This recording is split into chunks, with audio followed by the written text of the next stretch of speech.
हाँ जी, नमस्कार, राम राम, राधे राधे, जय श्री कृष्णा। कैसे हो आप सभी? आशा अपेक्षा आप सभी साथी सकुशल होंगे। और जो सीईटी है साथियों आपके सामने हाजिर होने वाली है पेपर, उसके लिए आप सभी बिल्कुल तैयार होंगे। तो इसी कड़ी में साथियों कल अपनी आपके राजस्थान के जीके की हुई थी साथियों, और आज अपनी जो क्लास होने वाली है वो होगी आपके हिंदी व्याकरण की। तो साथियों मैं आपको जीके और हिंदी व्याकरण से लगभग मैं आपको 50 प्लस क्वेश्चन सही करवाऊंगा। और इसके बाद में अगर आप 10 क्वेश्चन का और भी जुगाड़ कर लेते हो तो 60 क्वेश्चन तो आपके हो ही जाएंगे आराम से। तो करते हैं आज के सेशन की शुरुआत। और जो साथी चैनल पर नए हैं उनको चैनल को सब्सक्राइब तो करना ही है, और बेल आइकन का बटन जरूर दबा के कमेंट करके ये दिखाना है कि आपका कितना स्कोर होता है और आप किसकी तैयारी कर रहे हो। तो देखिए साथियों, आज का जो अपना पहला क्वेश्चन है ये आपके सामने आ चुका है। ये कह रहा है कि विप जाल में कौन सी संधि है।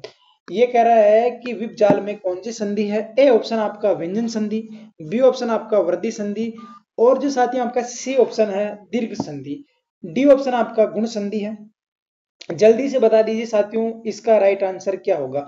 मैंने आपको बताया था साथियों कि जिस शब्द के अंत में क्या दिखे, आपको डबल च दिखे, डबल ज दिखे, डबल ट दिखे, डबल ड दिखे, या फिर आपको डबल ल दिखे, इन तमाम के ऊपर क्या कर देना है, आपको एक को काट के यहां पर क्या कर देना, आपका तय कर देना। और मैंने आपको बता रखा है कि तय का द कब होगा, यदि आपके क ख त थ प फ के बाद में या स के बाद में क्या आए साथियों, आपके द आए तो द का क्या हो जाता है, आपके तय हो जाता है। तो ये किस संधि का नियम लिखाया था भैया, ये तो मैंने आपको व्यंजन संधि का लिखवाया था। तो करेक्ट आंसर जल्दी से बता दीजिए साथियों इसका राइट आंसर कौन सा होगा। इसका राइट आंसर ए, बिल्कुल व्यंजन संधि का हो जाएगा। अच्छा, वृद्धि संधि में मात्राएं कितनी आती है साथियों, हमके दो मात्रा वाले आते हैं। आप सभी को पता है कि व्यंजन संधि के दीर्घ संधि के अंदर दो मात्रा आती है साथियों, और वृद्धि संधि आपकी दो मात्रा आएगी। और साथियों आपकी दीर्घ स्वर संधि में आप सभी को पता है क्या आता है, आपके आ आता है, दीर्घ ई आता है, दीर्घ उ आता है, और गुण के अंदर आप सभी को पता है साथियों की ओ आता है। ठीक है, ये चीजें मैंने आपको बता रखी है। जो साथी चैनल पर पहले जुड़े हुए हैं उनको मैंने ये चीजें बिल्कुल रग रग से वाकिफ है कि कहाँ मैंने कौन सी चीज लिखवा रखी है। तो बिल्कुल जो साथी चैनल पर नए हैं और जिसने थोड़ी पढ़ रखी है वो साथी कमेंट करके बताना कि मैंने ये चीजें आपको पहले करवाई या नहीं करवाई है। बहुत ही अच्छा और शानदार विद्यार्थियों का उदाहरण आ चुका है। ये कह रहा है कि विद्यार्थी जो शब्द है साथियों ये किस संधि का उदाहरण है। पहला ऑप्शन साथियों आपके वर्दी स्वर संधि, भैया देख लेते हैं। दूसरा ऑप्शन आपके गुण स्वर संधि, और सी ऑप्शन आपका व्यंजन संधि का, और डी ऑप्शन आपका दीर्घ स्वर संधि का।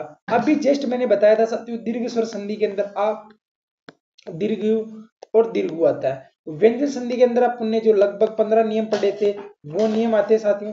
अच्छा, वर्दी संधि में मैंने अभी बताया था साथियों आपके ए, या फिर आपके आता है औ, यानी कि मात्रा आती है ये वाली। कौन सी मात्रा आती है साथियों आपके, ये तो आपके ओ की मात्रा है साथियों। और जब इनके ऊपर दो मात्रा लगती है, कौन सी मात्रा लगती है साथियों आपके, ऐसे दो मात्रा लगती है तो ये मात्रा इसकी हो जाएगी और ये मात्रा इसकी हो जाएगी। और जब ये मात्रा साथियों आपकी एक रहती है तब एक ही मात्रा है, और जब ये मात्रा ऐसे आ जाती है तब ओ की मात्रा हो जाती है। तो विद्या धन में अर्ती, बहुत ही अच्छा और मोस्ट इंपोर्टेंट उदाहरण है साथियों आपके। राइट आंसर क्या हो जाएगा साथियों आपके, विद्या धन में अर्ती। बहुत साथियों का कमेंट भी सही आ रहा है।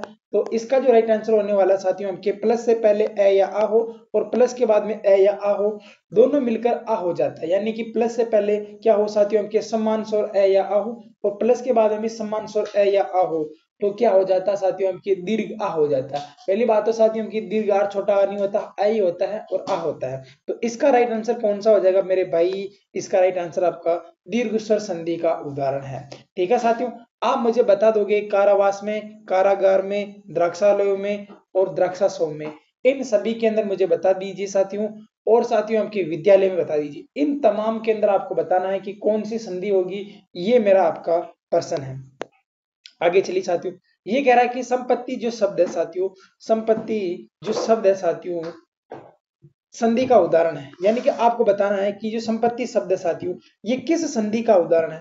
भाई यण संधि का, अयादि संधि का, विसर्ग संधि का, व्यंजन संधि का। व्यंजन संधि में मैंने आपको कितने नियम बताए थे साथियों के, 15 नियम पढ़ाए थे साथियों के। पहले यानी कि क्या चैट रहता है का प्रथम वर्ग का तीसरा कब होता है, प्रथम वर्ग का पंचम कब होता है साथियों।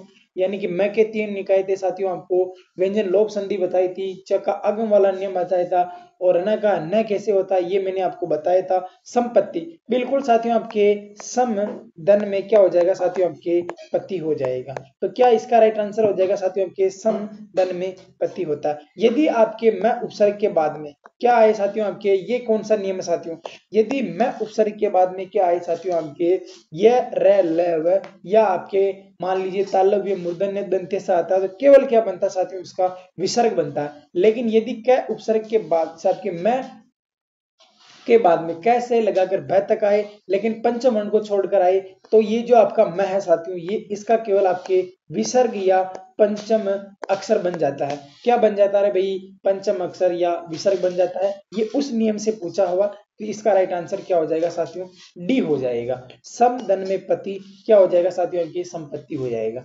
बिल्कुल साथियों, कमेंट करके बताना कि मैंने ये उदाहरण आपको पढ़ाया था तब नहीं पढ़ाया या पढ़ाया। बिल्कुल साथियों, अन्याय जो शब्द है इसका सही संधि विच्छेद होगा, बता दीजिए। बहुत ही अच्छा और प्यारा सा क्वेश्चन है। ये कह रहा है कि अन्याय जो शब्द है साथियों, यानी कि इसके अंदर बताना है कि कौन सी संधि होगी भाई। बहुत ही अच्छा और लेवल का क्वेश्चन बन जाएगा यहाँ से।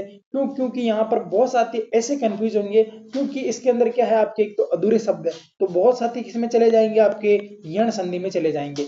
और इसके अंदर मात्रा देखो, यहाँ पर आ की मात्रा आ रही है, तो बहुत साथी किसमें चले जाएंगे, आपके दीर्घ स्वर संधि में चले जाएंगे। लेकिन यण संधि कहती है यदि प्लस से पहले क्या हो, लघु ई हो या आपके दीर्घ हो, इसके बाद में कोई असमान स्वर हो। क्या पूछ रहा साथियों, आपके असमान स्वर हो तब क्या होता है, उसका यह हो जाता है। यदि प्लस से पहले आपके ई या दीर्घ हो, उसके बाद में असमान स्वर हो, तो ई का क्या, उ का वह हो जाता है, और री का आप सभी को पता रह होता है। तो बिल्कुल अन्याय का जो राइट आंसर होगा साथियों, बिल्कुल ये आपके दीर्घ स्वर संधि का उदाहरण हो जाएगा साथियों। अन्य धन में अन्य हो जाएगा। बिल्कुल साथियों, अन्य धन में अन्य हो जाएगा। याद रख लेना इसको, यण संधि के अंदर आपको नहीं ले जाना है, अधूरे है। ये कह रहा है कि प्लस से पहले ए है, प्लस के बाद में भी ए है, दोनों मिलकर किसका निर्माण करेंगे भाई, आ का निर्माण करेंगे। ठीक है भैया, तो यहाँ पर किसका राइट आंसर हो जाएगा साथियों, आपके अन्याय हो जाएगा। ठीक है भैया, बिल्कुल 4 का जो राइट आंसर होने वाला है वो आपका, बिल्कुल 4 का जो राइट आंसर है साथियों, वो आपके अन्य अन्य हो जाएगा। बिल्कुल आगे चलिए साथियों, देखिए साथियों स्वर का भेद है, बहुत ही अच्छा है साथियों। स्वर कितने होते हैं भैया, स्वर तो 2 होते हैं। कौन कौन से होते हैं, एक तो व्यंजन होता है और एक होता है, एक मिनट, स्वर किसका भेद है ये आपको पूछ रहा है। क्या पूछ रहा है साथियों, कि स्वर किसका भेद है। बिल्कुल साथियों, अगर क्वेश्चन पढ़ने में अगर गलती की तो आपका क्वेश्चन गलत हो जाएगा। किसी विद्वान ने कहा था साथियों कि प्रश्न को सही तरीके से पढ़ना ही उसका आधा उत्तर होता है। तो अभी मैं कंफ्यूज था कि स्वर किसका भेद है, तो मैं आपको बता रहा कि स्वर स्वर का भेद है। नहीं भैया, वर्ण वर्ण के 2 भेद होते हैं साथियों, एक तो होता है आपके स्वर होता है और एक होता है साथियों आपके व्यंजन होता है। एक पढ़ाया था मैंने आपको स्वर पढ़ाया था और एक पढ़ाया था मैंने व्यंजन पढ़ाया था। व्यंजन को मैंने साथियों आपके 8 भेद पढ़ाए थे, यानी कि प्रकार बताए थे, और स्वर के मैंने कितने बताए साथियों, आपके 5 बताए थे। जैसे मुखाकृति के आधार पर, जीवा के आधार पर, और साथियों आपके क्रियाशीलता के आधार पर, ऐसे कुछ मैंने आपको बताए थे साथियों। तो आपको याद है कि नहीं है, ये कमेंट करके मुझे बताना। तो राइट आंसर क्या हो जाएगा साथियों, आपका सी ऑप्शन इसका करेक्ट आंसर हो जाएगा। आगे चलिए भैया, स्वर 2 होते हैं, व्यंजन और, ये कह रहा है कि निम्नलिखित में से कौन सा संयुक्त व्यंजन नहीं है। बहुत ही अच्छा और शानदार क्वेश्चन है साथियों। ये क्या कह रहा है साथियों कि संयुक्त व्यंजन किसे कहते हैं। पहली बात तो आपको ये आनी चाहिए कि ये जो संयुक्त शब्द है साथियों, इसको संयुक्त ही क्यों बोलते हैं, क्योंकि जब 2 या 2 से अधिक शब्द मिलकर किसी नया शब्द का निर्माण करते हैं तो संयुक्त शब्द कहलाता है। यानी कि साथियों कोई दो अलग शब्द मिलेंगे, यानी कि मान लीजिए साथियों यदि आपके ए प्लस ए मिलकर किसका निर्माण करते हैं साथियों, आपके आ का करते हैं। ठीक है साथियों, यदि अ या आ मिलकर भी किसका निर्माण करते हैं साथियों, आपके आ का ही निर्माण करते हैं। यानी कि प्लस से पहले ए हो या प्लस के बाद में ए हो, तो समान स्वर ही तो आ रहा है ना। लेकिन साथियों यहाँ पर जो क्वेश्चन आपको पूछना चाह रहा है वो ये कह रहा है कि संयुक्त व्यंजन नहीं है साथियों। ए का निर्माण कैसे होता है, आई का निर्माण कैसे होता, ओ का निर्माण कैसे होता, ये तो ऊ होता साथियों, यानी कि प्लस से पहले आपके लघु हो या बड़ा हो, या प्लस से बाद में साथियों आपके लघु ऊ हो या फिर आपके बड़ा ऊ। होना दाना क्या है साथियों, आपके बड़ा ऊ ही होगा, सम्मान स्वर ही आता है साथियों। लेकिन यहाँ नियम क्या कह रहा है साथियों, कि यदि प्लस से पहले क्या हो साथियों, आपके ए या आ हो। मैं इसको आराम से यहाँ एक बार और समझा देता हूँ। इसका जो राइट आंसर है वो तो आपका 5 का तो सी हो जाएगा। लेकिन साथियों यदि प्लस से पहले क्या हो साथियों, आपके ए या आ हो, ठीक है भैया, प्लस से पहले क्या हो साथियों, आपके ए या आ हो, और प्लस के बाद में क्या हो साथियों, यदि आपके लघु ऊ हो, एक मिनट, लघु ई हो या फिर आपके दीर्घ ई हो, तो क्या हो जाता है साथियों, आपका ए हो जाता है। क्या होगा साथियों, आपके ए हो जाता है। यदि आपके प्लस से पहले ए या आ हो, बाद में आपके लघु ऊ हो या फिर आपके दीर्घ ऊ हो, तो क्या हो जाता है साथियों, आपका ओ हो जाता है। ठीक है भैया, आगे चलो भाई, बिल्कुल यहां तक आपके समझ में आ चुका है साथियों। यदि प्लस से पहले आपके ए या आ हो, बाद में री हो, तो क्या हो जाता है साथियों, आपका अर हो जाता है। क्या हो जाता है मेरे भाई, अर हो जाता है। ठीक है भैया, तो कहने का मतलब ए भी मिल गया मेरे को, क्या मिल गया, ओ भी मिल गया। लेकिन एक नियम बच जाता है, कौन सा, ये जो नियम बताया था साथियों, ये होता है आपके गुण स्वर संधि का होता है। कौन सा होता है मेरे भाई, गुण स्वर संधि का नियम है ये। बहुत ही अच्छे से समझ लेना साथियों। क्वेश्चन कैसे भी बन सकता है कि संयुक्त वर्ण नहीं है या संयुक्त स्वर नहीं है। यदि प्लस से पहले क्या हो साथियों, हमके ए या आ हो, और प्लस के बाद में क्या हो साथियों, हमके ओ पूछ रहा है ना, तो क्या होना चाहिए, आपके ओ या औ होने पर क्या होगा साथियों, आपके औ हो जाता है। तो करेक्ट आंसर क्या हो जाएगा साथियों, इसका आपका सी इसका राइट आंसर हो जाएगा। साथियों क्वेश्चन पूछ रहा है कि अर्ध विवर्त स्वर किसे कहते हैं। बहुत ही अच्छा और शानदार क्वेश्चन है साथियों, आपके ये पूछ रहा है कि अर्ध विवर्त स्वर किसे कहते हैं। क्या कह रहा है साथियों, आपके अर्ध विवर्त स्वर किसे कहते हैं। विवर्त का शाब्दिक होता है खुला हुआ, यानी कि क्या होता है साथियों, आपके आ होता है। क्या होता है भैया, आ होता है। लेकिन अपने को पूछ रहा है कि अर्ध विवर्त किसे कहते हैं साथियों। समत स्वर, अर्ध स्वर और आपका विवर्त स्वर और अर्ध विवर्त स्वर। अगर मैं इनको सभी को आपको ऐसे बता दूं तो, यानी कि ऐसे बता दूं तो, तब तो मेरे को आंसर दे दोगे ना। ये होता है आपका स्वंत स्वर, और ये होता है साथियों उनके अर्ध संवर्त स्वर, और ये होता है साथियों उनका विवर्त स्वर, और ये होता है साथियों उनके अर्ध विवर्त स्वर होता है। मैंने विवर्त का शाब्दिक अर्थ बताया था कि विवर्त का शाब्दिक अर्थ होता है खुला हुआ, यानी कि यहाँ तो लिखना आपको आ लिखना, यानी कि वे स्वर जिनका उच्चारण करते समय मुख क्या है साथियों, आपका पूरा खुलता है, यानी कि साथियों आपका मुख क्या होता है, पूरा खुलता है। फिर मैंने क्या बताया साथियों, आपके आ लिखना यहाँ, ठीक है साथियों। आ के बाद में क्या लिखना साथियों, आपके ए ये लिखना यहाँ पर। फिर इसके बाद में क्या लिखना साथियों, सीधा आपको कहाँ जाना साथियों, ऊपर जाना। फिर क्या लिखोगे, आपके लघु ई, दीर्घ ई, फिर क्या लिखोगे, आपके लघु ऊ, दीर्घ ऊ, फिर क्या लिखोगे साथियों, आपके री लिखोगे। ठीक है भैया, यहाँ तक लिखा, यानी कि पहले क्या लिखना, विवर्त का मतलब आ होता है, फिर आ के नीचे क्या लिखना, ए लिखना। यहाँ तक क्या लिखना, आपके लघु ई, दीर्घ ऊ, दीर्घ ऊ, लघु ई, दीर्घ ऊ, री के बाद में क्या आएगा साथियों, के ए के बाद में क्या आएगा, आई के बाद में क्या आएगा, ओ आएगा, ओ के बाद में क्या आएगा साथियों, आपके औ आएगा। तो इसका जो राइट आंसर है साथियों, अब बता दीजिए जल्दी से कौन सा होगा। बिल्कुल जल्दी से जल्दी कमेंट करके बताइए कि इसका राइट आंसर कौन से होने वाला है। बता दीजिए भैया इसका राइट आंसर क्या होगा। बिल्कुल अर्ध, देखो अर्ध कहाँ है साथियों, आपके अर्ध विवर्त, ये रहा अर्ध विवर्त। अर्ध विवर्त में कौन सा आ रहा है साथियों, आपके ए आ रहा है, ए आ रहा है, औ आ रहा है। तो बताइए साथियों ये कौन सा हो जाएगा साथियों, आपके, यानी कि साथियों आपके ऊ कौन सा होगा, ये तो साथियों आपके संवर्त स्वर होगा। ए कौन सा होगा साथियों, आपके ये रहा ए, यहाँ पर आपके दिया हुआ साथियों आपकी ये, तो इसका तो राइट आंसर क्या हो जाएगा साथियों, आपके 7 का तो बी आंसर राइट हो जाएगा। आ किस में आ रहा साथियों, आपके विवर्त स्वर में आ रहा साथियों ए।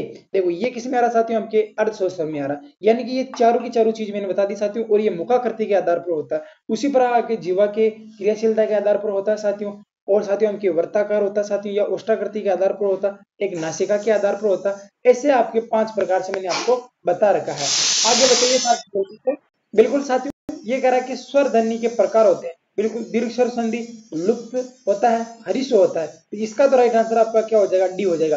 दीर्घ स्वर कौन कौन से होते हैं, आपके आ, दीर्घ ई, दीर्घ ऊ होते हैं। ठीक है साथियों। प्लुप्त स्वर किसे कहते हैं साथियों, हरिस्व स्वर किसे कहते हैं। और एक होता है साथियों आपका राइट। आगे चलिए साथियों, ये कह रहा है कि त्रिभुज जो शब्द है साथियों, इसके अंदर कौन सा समास होगा। त्रिभुज यानी कि 3 भुजाएं हैं जिसकी, अर्थात इसके अंदर आपके क्या आ रही साथियों, भाई इसके अंदर क्या आ रही, भाई संख्या आ रही है।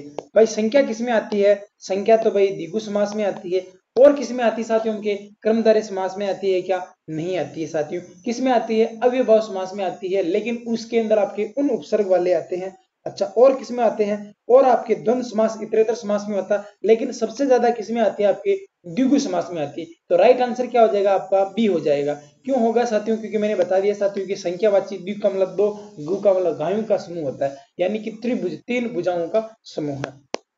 आगे चलिए साथियों, चौराया का सामासिक विग्रह होगा, यानी कि चौराया का आपको बताना है कि चार राहों का हार क्या कह रहा है साथियों की? चार राहों का हार, चार राहों का समाचार, चार राहों का समाहार और चार राह है। देखिए साथी, चौराया का समासिका, देखो हार नहीं होता, समाहार नहीं, समाचार नहीं होता, राइट आंसर क्या हो जाएगा साथियों के? चार राहों का समाहार। यानी कि मान लीजिए ये कोई सर्किल है, एक रास्ता इधर से आता है, एक इधर से आता है, एक इधर से आता है और साथियों हमके एक इधर से आता है। तो ये क्या हो जाएगा साथियों हमके? चार राहों का समाहार हो जाएगा। क्या हो जाएगा साथियों हमके? चार राहों का समाहार, यानी कि चार रास्तों का जो अपने सर्किल होते हैं। द्विगु समास का उदाहरण है, अभी मैंने पढ़ा था कि जो संख्यावाची शब्द होगा वो किस में जाएगा साथियों? हमके द्विगु समास में जाएगा। राजा रानी, राजा और रानी, तो किस में चला जाएगा साथियों? हमके और इतरेतर द्वंद्व समास में चलाया जाएगा। पीताम्बर, यदि अपने को ऑप्शन में यदि क्रमधारी दे रखा है तो क्रमधारी कर देंगे, यदि क्रमधारी भी दे रखा है और बहुवीर्य भी दे रखा है तो कौन सा करेंगे साथियों? हमके बहुवीर्य समास करेंगे। कौन सा करेंगे साथियों? हमके बहुवीर्य समास करेंगे। यदि ऑप्शन में बहुवीर्य नहीं दे रखा हो और ऑप्शन में क्या दे रखा हो साथियों? हमके क्रमधारी दे रखा हो, तब हम क्रमधारी करेंगे। यदि ऑप्शन में क्रमधारी भी हो, बहुवीर्य भी हो, तो राइट आंसर किसको करेंगे? पहले बहुवीर्य समास को करेंगे। त्रिभुवन, तीन भुवन का समूह हो जाएगा साथियों हमके भूदेव। बिल्कुल राइट आंसर इसका क्या हो जाएगा साथियों? हमका बिल्कुल त्रिभुवन। तो संख्या है साथियों, संख्या यानी कि तीन संख्या है, तो संख्या किसमें आती है? द्विगु समास में आती है। ये कह रहा है कि सज्जन में, क्या कह रहा है साथियों? आपके सज्जन में, यदि साथियों इसके अंदर पूछ ले, आपको समास पूछ ले, तब क्या बताओगे? और इसके अंदर यदि मैं पूछ लूं कि इसके अंदर आपके संधि कौन सी होगी, जहां पर आपको डबल चे, डबल जे, डबल टे, डबल ले, डबल टे ये दिखे, वहां पर क्या लगा देना है? आपको तय कर देना है, सतदन में जन होगा। ये तो इसका राइट आंसर संधि के अंदर होगा। लेकिन आपको पूछ रहा है कि सज्जन के अंदर कौन सा समास होगा। बिल्कुल साथियों, के जन की विशेषता बता रहा है कि कैसा है? सत्य यानी कि अच्छा है जो जन, अर्थात किसमें चला जाएगा? आपके क्रमधारय समास में चला जाएगा। बिल्कुल करेक्ट आंसर क्या हो जाएगा साथियों? के क्रमधारय समास इसका भाई राइट आंसर हो जाएगा। ये कह रहा है कि किस शब्द में उपसर्ग का प्रयोग नहीं हुआ है। बहुत ही अच्छा, जानदार, शानदार क्वेश्चन है। नीलिमा, फटाफट बताइए साथियों। नीरस, निरोग, निक्षेप, बता दीजिए जल्दी से। 13 का राइट आंसर क्या होगा? बताओ बताओ भाई जल्दी से। बिल्कुल, निधन में रस, निधन में रोग, निधन में शेप, यानी कि ये जो तीनों है साथियों, इसके अंदर तो कौन सा उपसर्ग लगा है साथियों? आपका नि उपसर्ग लगा है। क्या लगा साथियों? आपके नि उपसर्ग लगा हुआ। लेकिन आपके नीलिमा, इसके अंदर आपका उपसर्ग नहीं लगा है, तो अपना जो राइट आंसर क्या हो जाएगा साथियों? ए इसका राइट आंसर हो जाएगा। आगे चलिए भैया, बहुत अच्छा है। आगे आगे जल्दी बता दीजिएगा। आगे चलो भाई। ये कह रहा है साथियों, ये कह रहा है कि किस शब्द में दो या दो से अधिक उपसर्गों का प्रयोग लगा है। बताइए साथियों, दो या दो से अधिक जो उपसर्ग है किस विकल्प में है? पर्यावसान, परिधन में अवसान, परिधन में अवसान, इसमें तो भैया मेरे को एक ही लग रहा है, तो यानी कि ये ऑप्शन तो आपका नहीं होगा साथियों। हमके दुर निवार, तो इसके अंदर क्या हो जाएगा साथियों? आपका दुर्धन में निवार है, इसमें भी मेरे को एक ही लग रहा, तो ये भी नहीं होगा साथियों। हमके दुर्व्यसन, तो क्या हो जाएगा साथियों? हमके दुर्धन में वी, धन में अब, धन में हार, तो क्या हो जाएगा साथियों? हमके अब धन में हार। तो इसके अंदर कितने लगे साथियों? हमके दुर्बी, दुर्बी है, वी भी है, औ भी है, यानी कि करेक्ट आंसर तो क्या हो जाएगा साथियों? आपका सी हो जाएगा, क्योंकि इसके अंदर तो आपके बहुत सारे लगे हुए हैं साथियों। आपके 14 के अंदर कितने लगे हैं साथियों? आपके सी हो जाएगा। अब भी प्लस में उत, प्लस में थान हो जाएगा। अब भी धन में उत, धन में थान हो जाएगा, तो क्या हो जाएगा साथियों? आपके अभ्युत्थान हो जाएगा। लेकिन इसके अंदर आपके ज्यादा लगे हैं, इसके अंदर अब भी है, उत है, लेकिन इसके अंदर आपका दुर्बी है, विभी है और अव भी है, यानी कि इसमें आपके 3 लगे हैं और इसके अंदर आपके 2 लगे हैं। ये पूछ रहा है कि 2 या 2 से अधिक उपसर्ग हो। जब अधिक की बात कर रहा है तो पहले हम 3 वाले को प्राथमिकता देंगे, ना कि आपके 2 वाले को देंगे। आगे बता दीजिएगा। ये कह रहा है कि दार उपसर्ग, क्या कह रहा है साथियों? कि दार उपसर्ग युक्त शब्द का अर्थ स्वामी, ये कह रहा है स्वाभाविक स्व, दार उपसर्ग युक्त किस शब्द का अर्थ स्वाभिमानी होता है? दार उपसर्ग जो है साथियों, इसका बताना है कि किस शब्द का अर्थ आपके स्वाभिमानी होता है। सरदार, जिम्मेदार, खुददार और दमदार। बताइएगा 15 का राइट आंसर क्या हो जाएगा साथियों आपके? बिल्कुल साथियों आपके क्या हो जाएगा? सरदार। सरदार का मतलब स्वाभिमानी होता है क्या? जिम्मेदार का मतलब स्वाभिमानी होता है क्या?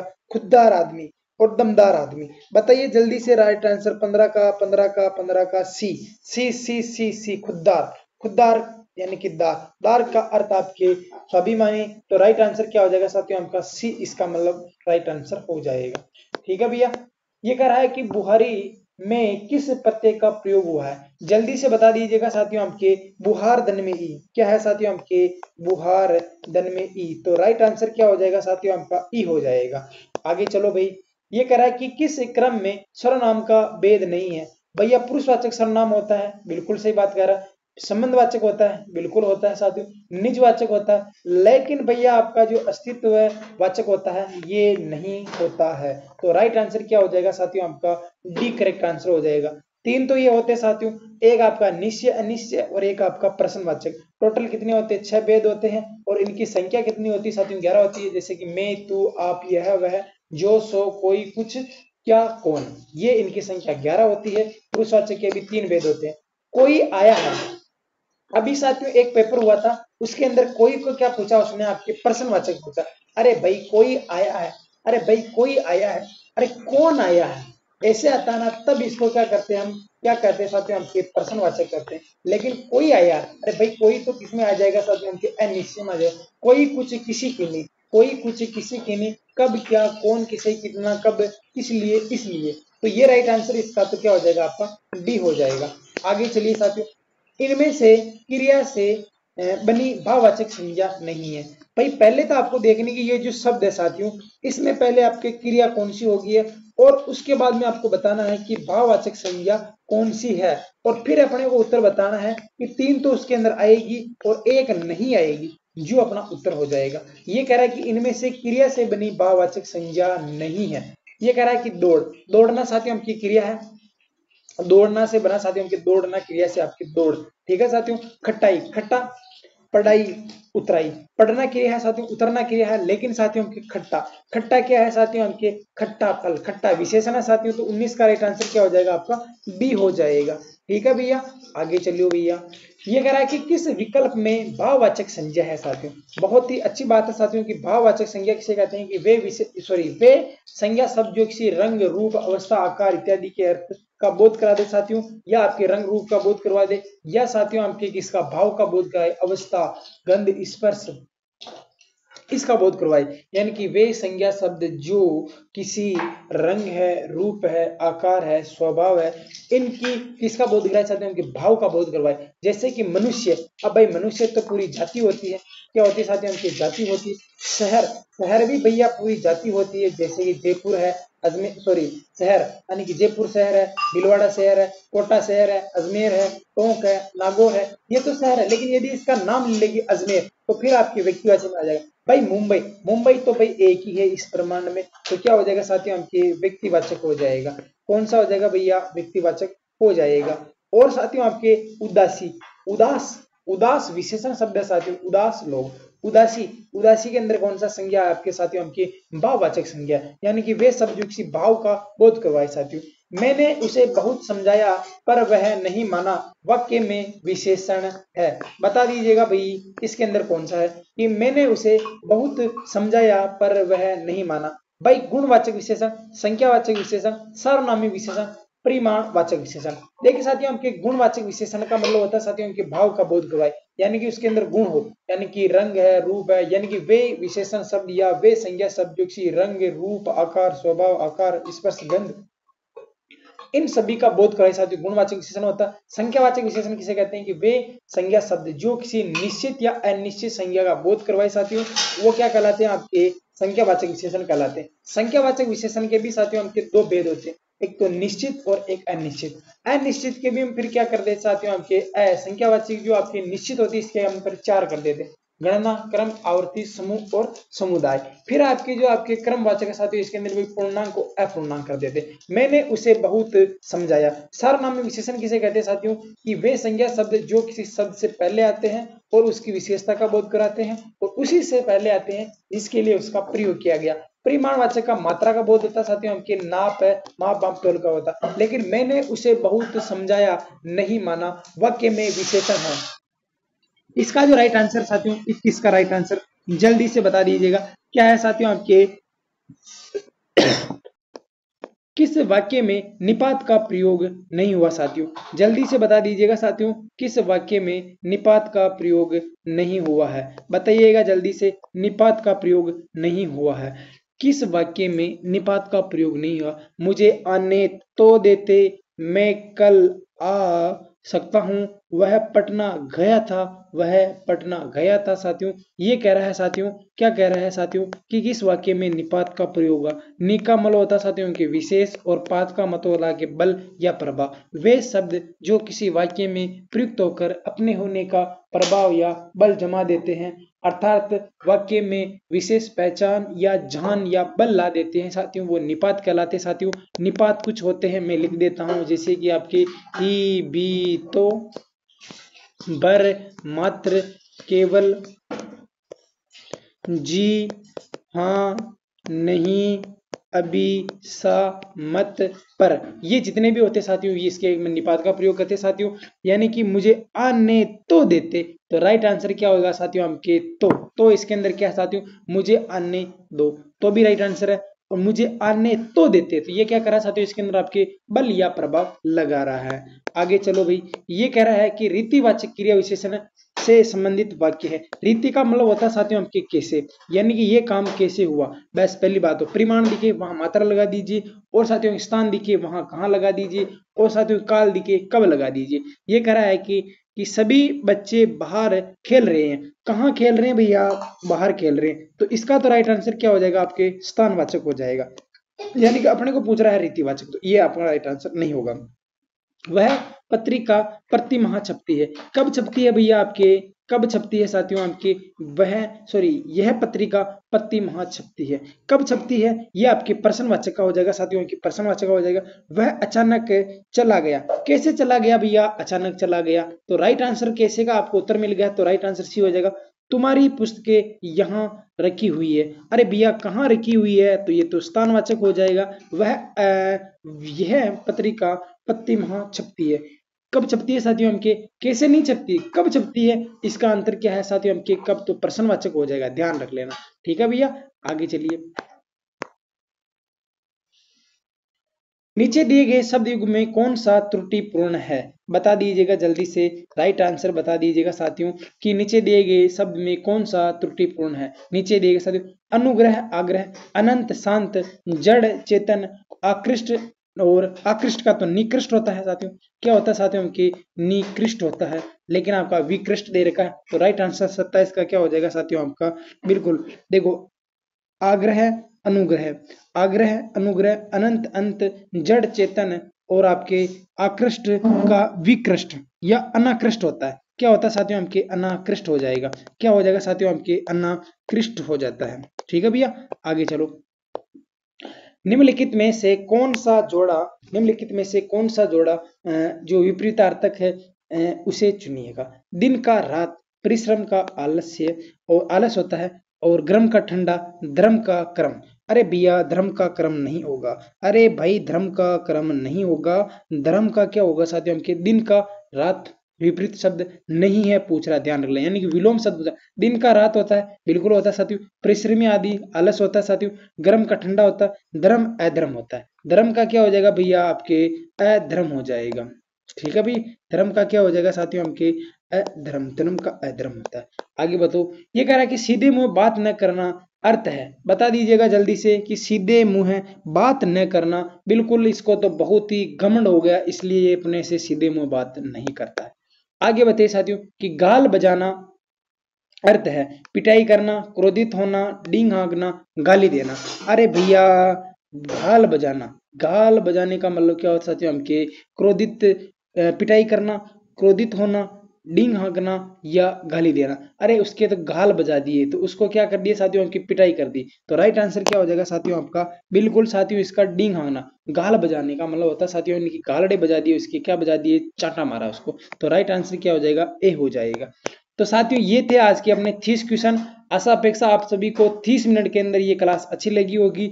और एक बार कमेंट करके बताना कि आपके ये जो सीईटी है साथियों, इसके अंदर आपके 10 क्वेश्चन हिंदी के आएंगे, हिंदी में आपका स्कोर कैसा है आप मुझे कमेंट करके बताना। धन्यवाद, मिलते हैं नेक्स्ट वीडियो में, तब तक के लिए सभी को राम राम, राधे राधे, जय श्री कृष्णा।